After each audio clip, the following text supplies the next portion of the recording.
제가 알고는 여기 삼육대학 기숙사에서 생활관액 생활을 할 때였습니다. 군회를 대학 졸업하고 군회를 갔어요. 졸업하고 왔습니다. 그리고 대학원을 다니면서 여기 생활부장을 했어요. 지금은 여기 양쪽에 세 기숙사가 있지만 그때는 앞쪽에 있는 기숙사가 없고 뒤에 있는 기숙사가 세 기숙사고 앞에는 조금 더 오래된 기숙사가 있었어요. 저기 위에 지금 신학생들이 사는 그곳에서 생활부장을 대학원 때 했습니다. 지금 말고 옛날 공부할 때였습니다. 1996년, 97년 그때였어요. 근데 그때 이제 생활부장이 뭐 하는지 여러분 아십니까? 뭐 기숙사생들은 다 알죠. 밤에 재우고 새벽에 깨우고 뭐 이런 봉사하는 역할을 하는 거예요. 그런데 어느 순간에 새벽 2시에 전화가 왔어요. 전화를 받았습니다. 여기 거기 삼육대학 생활관, 남자 생활관 맞냐고. 맞다고. 여기 어느 대학 부속 병원인데 사람이 수술을 하는데 피가 지금 모자라니까 빨리 피를 좀 어느 혈액형, 어느 형을 좀 구한다고 보내달라고 했죠. 저는 그때 처음 알았습니다. 피 수혈을 할 때 남자 피만 수혈할 수 있다는 거예요. 성분열을 뽑을 때는 여자 피를 이렇게 성분만 뽑을 때는 필요한데 전열을 뽑을 때는 건강한 남자 피가 필요해요. 술 안 먹고 담배 안 피고 그런 애들만 우글 모여 사는데 삼육대학 남자 생활관. 이 병원에서 어떻게 그걸 알고 전화를 했어요. 알겠습니다 하고 제가 새벽 2시에 비상벨을 울렸어요. 야, 다 일어나! 그때 제가 제일 형이니까. 자던 애들이 우르르 다 일어났어요. 지금 어느 대학병원에서 누가 죽어가는데 피가 필요하니까 어느 피 형이 손들어. 야, 우리 삼육대 학생들 정말 착한 애들 많아요. 자다가 깨워서 짜증날 만한데 20몇 명이 손들어요. 나 가겠다고. 그래서 그중에 제일 피 깨끗할 것 같은 아이 5명 골랐어요. 너 나와. 이렇게. 차를 타고 여기서 그러니까 한 30분이 걸립니다. 새벽 한 3시쯤 됐어요.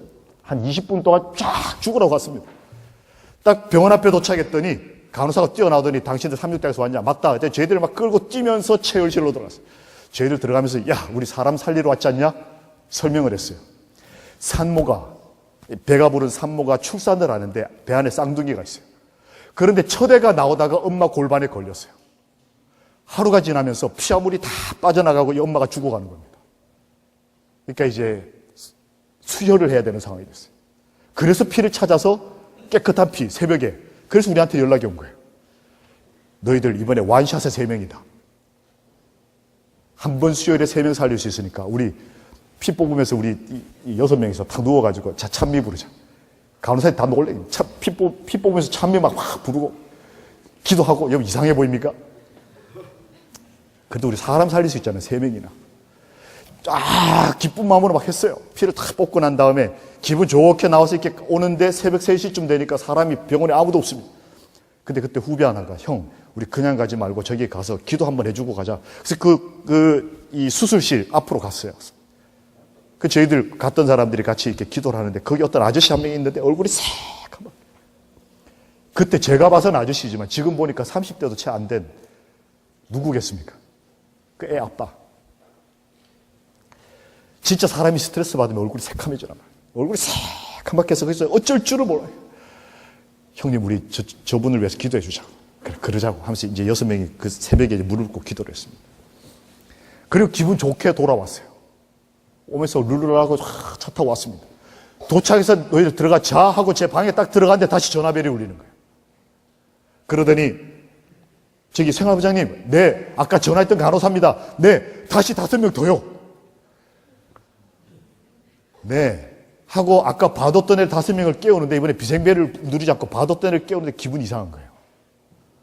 차를 타고 가면서 이 사람이 참 대단한 눈치가 너무 빨라요. 순간적으로 깨달았어요. 아까는 살리러 가는 거였는데 지금은 그게 아니고 정리하러 가는 것 같다는 느낌을 받았어요. 그게 짓누르니까 같이 가는 5명이나 전화 아무 소리 못하고 그냥 조용히 갔어요. 딱 병원 앞에 도착을 하니까 간호사가 뛰어나오더니 눈물을 흘리면서 여기 기초의학과 약 하나를 지어도 사람을 살려도 재활치료 여러분과 제 젊음이 사람을 살리고 사람의 생명 앞에 눈물 흘릴 줄 아는 정직한 청년들이 되기를 기도합니다. 이 간호사가 뛰어나오는데 이 사람 교회 다니는지 안 다니는지도 모르겠어요. 근데 눈물을 흘리고 있더라고요. 그 나오더니 삼육대학에서 온 사람들 맞냐고. 맞다고. 그랬더니 쟤를 데리고 이번에는 체열실로 가는 게 아니고 수술실 앞으로 바로 데려가요. 그 수술실 앞에 여러분 환자들 눕혀서 밀고 다니는 카라고 하는 긴 침대가 있습니다. 거기다 저희를 눕히는 것입니다. 누웠어요. 복도에서 피를 바로 뽑는 거예요. 얼마나 급하면. 피 뽑으면서 당신들 이 혈액형 맞죠? 이 지금 혈액형 확인하지도 않고 그냥 막 뽑는 거예요. 그렇다고 이 집 누르는 이 위기감 때문에 저희들이 찍소리 못하고 가만히 있다가 어느 순간에 가야 되는데 가지를 못하겠는 거예요. 그 제가 주섬주섬 하고 있는데 갑자기 문이 버럭 열리더니 의사 선생님이 나오셨어요. 그리고 아까 그 얼굴 시커멓게 변한 아저씨한테 오더니 뭐라고 얘기를 했어요. 그 아저씨가 갑자기 계속 주저. 오는 거예요. 뭐 정확한 표현은 아니지만 나중에 이제 전해들은 얘기. 뭐 하라? 선택하라. 사랑을 선택하라.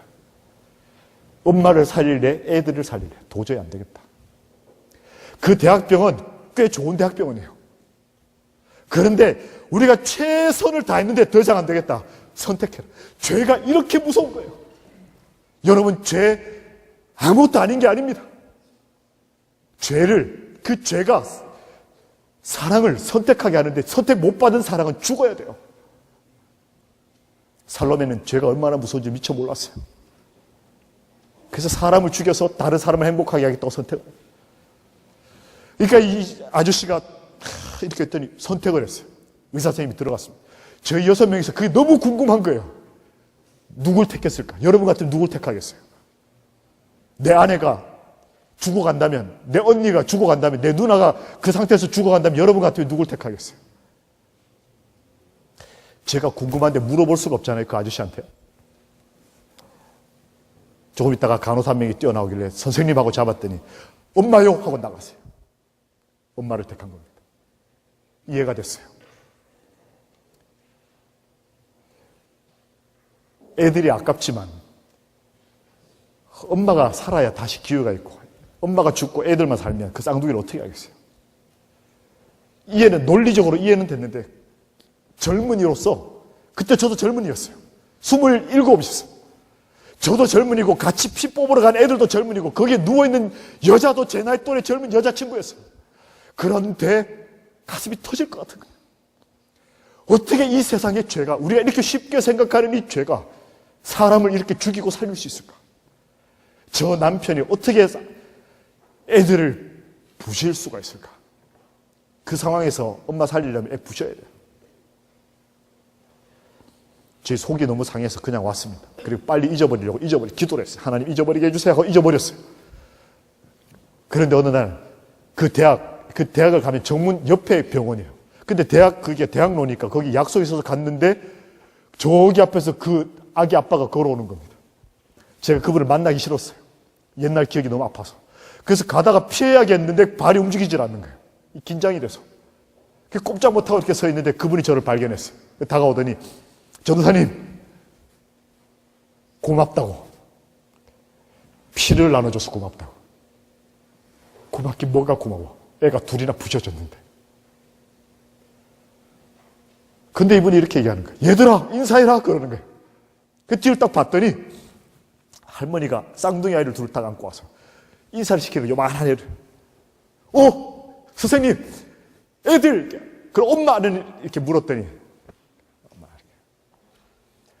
제가 너무 화가 나고 열받아가지고 그 병원을 떠났습니다. 떠나고 난 다음에 병원에서 무슨 사건이 벌어졌어요. 이 하루 종일 피가 빠져나가고 죽어가던 이 아주머니가 누워있는데 의사 선생님이 들어와서 어떤 처치를 취하기 시작했어요. 그런데 이가 깨달았어요. 이것이 자기를 살리고자 하는 손놀림이라는 걸 깨달았어요. 그리고는 의사 손을 잡았어요. 그리고는 의사 선생님이 수도 내 남편 불러달라고. 남편이 나왔어요. 선생님, 내 남편이 들어오자마자 여보, 나를 택하지 말고 이 아이를 택하라고. 이 아이에게 살 기회를 주라고. 이 아이에게 살 기회를 주라고. 그래서 그날 저희가 떠나고 난 다음에 의사 선생님이 엄마의 배를 아래서부터 위까지 가르고 엄마를 버리고 아기를 거기서 건졌어요. 그래서 제가 그날 만났습니다. 그 그 아기들이 엄마의 희생과 사랑으로 살아남았어요.